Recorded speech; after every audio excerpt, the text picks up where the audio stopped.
এটা সেই ভূতের বাড়ি। এই মুরগির খোপটা কত পুরাতন হয়ে গেছে, দরজা আছে ঠিকই কিন্তু নিচেরই নাই।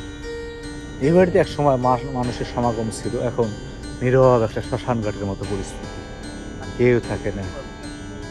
মানুষের সমাগম ছিল অহরহ, পুরো গ্রামের মানুষ এখানে একত্রিত হইত, কিন্তু এখন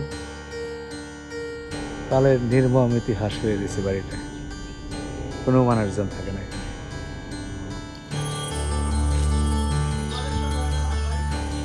হ্যাঁ, এই ঘরটা ভেঙে নর নর পর পর ভাব, দেখার কেউ নেই, থাকার কেউ নেই। ভূতের বাড়ি বলা যায় এটা। এই একটা ঘর, কে জানে এখানে কতগুলো সাপের বসবাস।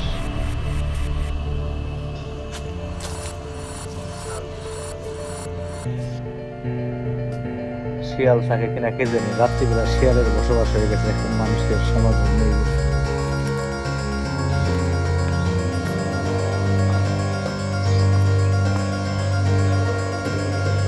টয়লেট,